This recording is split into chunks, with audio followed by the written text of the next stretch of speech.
our YouTube and Fallout communities. So I don't often do reviews on the channel, and I don't do good reviews. It's more or less just me like talking about the things that I like and didn't like about certain things. It's not like an in-depth review that some of these people do for like 10 or 15 minutes. But I want to do one for Nuka-World. I meant to do one for Far Harbor. I never did. I actually haven't even completed Far Harbor. I kind of lost interest in it. So let's just get right into it. First off, I loved the environment for Nuka-World. Obviously, each of the parks were really, really cool. The Galactic Zone, Kitty Kingdom, the Safari thing. All those were badass because they were all just unique and had like their own unique enemies and stuff. The Kitty Kingdom had a bunch of ghouls and shit. The Safari Zone had you got to see the gorillas again, which is cool because they're not really a prominent enemy or even an animal in the game. We had gator claws, which were cool and a letdown. It's like 50-50. Like, they were really awesome. Every time you came across one, though, like it would do like a stomp and growl, but like by the time it got done stomping and growling, I already killed it. And it was nowhere near as strong as Death Claws. But it was a cool enemy. All the new ghouls were really cool. They're like painted or something. And of course you had all the regular ghouls.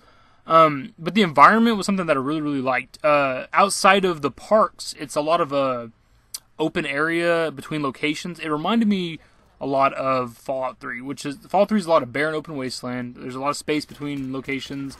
You have that constant wind blowing because it's like an open flat area, and it just it brought me back to Fallout 3. I don't know if anybody else got that kind of vibe, but it's really awesome. The main Nuka-World location was pretty cool. Like the marketplace was awesome. The three raider factions were pretty cool. I sided with the operators the entire time, yet somehow at the end of my story, I was cool with the pack and the operators, and we had to kill the disciples or whatever. I don't know how that happened exactly. But the story was, it wasn't anything special, to be honest. You just clear out all the Nuka-World locations. They themselves have stories when you go there. You got to do quests to clear them out. And then after that, you go to the Commonwealth. You take over a couple settlements, and then you can do the final quest for Nuka-World to turn the power on the place. There's really nothing to spoil. It's not an in-depth story, to be honest. If anything, it's honestly a glorified settlement DLC. If I'm actually critical of it, it gets a whole new location. It's not as small as the contraptions and the vault deck and all that stuff, but it is still a glorified settlement thing because you just take over settlements and you rebuild it with raider shit. But still very, very fun and definitely worth your time. The new weapons were actually pretty great. We got the paddle ball weapon, which was awesome. The little squirt gun, the acid soaker, the weaponized Nuka-Cola, and the new assault rifle, of course. The new assault rifle, it's kind of like an AK-47. Was very, very awesome. I got the problem solver one, I think it was, or the spider cannon. It was one of those, and it was really, really, really fun. It was probably my go-to weapon. I kept having to buy ammo for it during the DLC, but it seemed like whenever I used any of my previous Nuka-World weapons, they weren't doing a whole lot to the new enemies, and I used that new assault rifle, and I was just mowing through them all.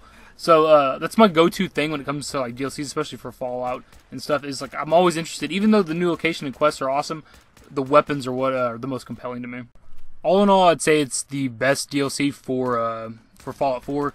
Far Harbor was awesome, the biggest landmass we've ever had for a DLC, but it was really gloomy, dark, and rainy and foggy the entire time. This was kind of more upbeat, more fun, more Fallout. It felt more like a Fallout DLC. I had a great time. It's kind of fast. You do beat it if you just play it straight through the story part of it, you'll beat it pretty fast. But it gives you something to do afterwards. If you want to turn the entire Commonwealth into raider locations, every settlement into raider locations, you can do that. It gives you something to do for an after story if you're just kind of bored and just want to walk around the wasteland doing shit.